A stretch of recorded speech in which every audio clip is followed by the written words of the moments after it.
It has been 5 years since The Last of Us Part 2 came out, and 5 years since all the drama that really destroyed Naughty Dog's reputation when they decided to lie about The Last of Us Part 2 to get people to buy the game, when they decided to illegal copyright strike channels like mine, like Geeks and Gamers, like several others for simply talking about the leaks that were out there about this game because they knew if people knew what the game was, how they disrespected Joel, how they lied to everybody about the game, how you'd have to play as Abby, the beast that looks like Brock Lesnar, that no one would buy it. So, of course, they ran as much damage control as they possibly could.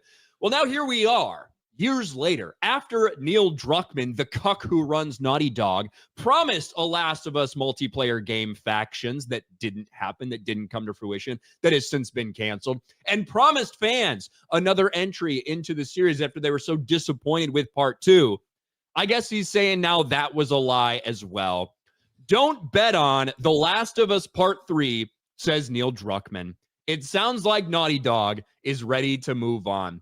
And this is, of course, the reason this even came up was for an interview because they're still doing the Last of Us TV series, which is now stepping into season 2, which is already probably going to be a nightmare. People have talked about how the casting doesn't really look like Abby from the game because, spoiler alert, there's not very many women in the world that look like Abby from the game. Abby's more muscular in the Last of Us Part 2 video game than Caitlin Denver is on season 2. With the violence markedly cut down from the game, yay, the HBO showrunners say the need for Abby to be so physically imposing wasn't as critical. Caitlin Denver wanted to work with us. We wanted to work with her. It's not worth passing it up to continue a search that might never bear fruit to find someone that matches the physicality. Yeah, it's almost like there's not very many women, even who dedicate their entire lives to looking like that end up looking like that, let alone in a post-apocalyptic universe. But anyway, they asked about the future of the video game franchise. When will we see Last of Us Part 3? I was waiting for this question, Druckmann said, apparently sighing at the mere mention of a hypothetical Last of Us Part 3. I guess the only thing I would say is don't bet on there being more Last of Us. This could be it. Which, it's crazy because this guy was just hyping up this game not that long ago. He was just promising Naughty Dog fans, don't worry, Last of Us fans, we're still working on something for you guys, before canceling their multiplayer game. And now apparently canceling Part 3. But honestly, you already cut your audience in half. And just as some people have said, Legacy Killer, I swear to God, he was just hyping up a third game because he was. And this is what Neil Druckmann has done since the very beginning. He lies to everyone about these games. He lies about what he does. He lies about what they insert into them because they're reliant on that reputation to sell those games. Last of Us Part 2 had high expectations for sales numbers, ended up being a massive disappointment. So much so that it quite literally killed the fucking franchise. And I don't know when this happened. I don't know why this happened, but because of this story, I went to Neil Druckmann's Twitter account. Locked his replies, huh? Or locked his account. Not only has he protected his account, he's fucking deleted basically his entire Twitter history. Whoa. He's deleted his entire Twitter history other than blast off. Intergalactic, the Heretic Prophet is our next big thing. Of course, that got completely and totally annihilated because people understand probably what this bullshit is going to be. But yeah, now I don't know if it's because of all the times he promised Last of Us fans this or that, or why he did this. But yes, not only has he protected his account, he's essentially erased everything. Maybe he has some stuff in media. No, that's it. He's deleted everything. This dude is such a fucking bitch. There's something wrong with him.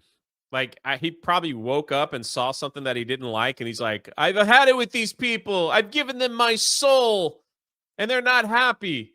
Maybe he's just going to, I don't know, maybe. He's not the type that take his money and run, right? You feel like he's the kind of guy that has to, like, put his messaging type stuff out there for everyone to see. Or maybe now he's going to have a big switch and just go into making TV shows after this next game. I don't think this next game is going to be the hype The Last of Us was.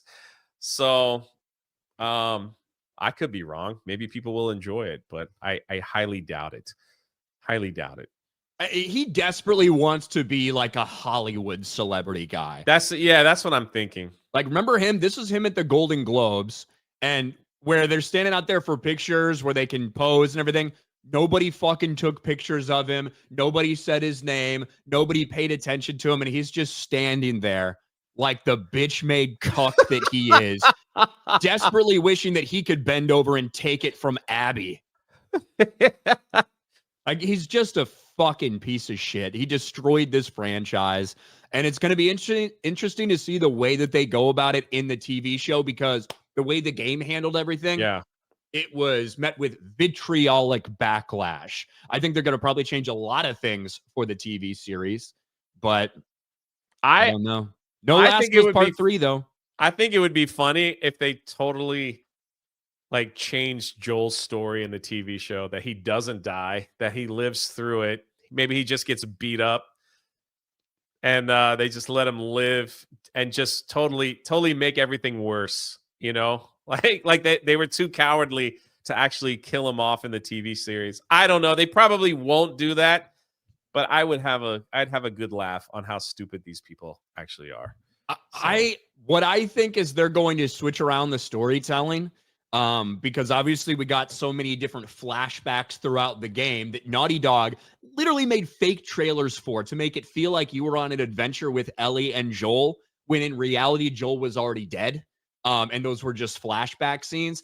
I think they're going to incorporate some of those earlier on. I think they're going to show you some of Abby's earlier history and story earlier on, so that when that moment happens, you have a better understanding of what Abby feels Joel's role was in this. And then they get to keep Pedro Pascal around for a lot longer, obviously. But man, and all of this is also ignoring the fact that the person they hired to play Ellie looks like she ran into a fucking brick wall multiple times. Like, that is one ugly bitch. But she's a non-binary, non-gender actor. What is they? What non-binary, asexual? I don't know what the fuck they are, but listen, there's roles for her out there in Hollywood. It's not as Ellie. She looks distractingly ugly when she's on the scene, and it's just the reality. The only way I'm going to watch this show, fucked up. Let's just hope Abby is actually a transgender, and they switch the story that Pedro falls madly in love with him, her, they, it, whatever. I'm trying to be correct. And, you know, and they just have a good old time. They have a good old time. Like, Caitlin Denver, right, looks more like Ellie than she looks like Abby, but she looks more like Ellie than the actress they have playing Ellie. Whatever. It is what it is. Coming out soon.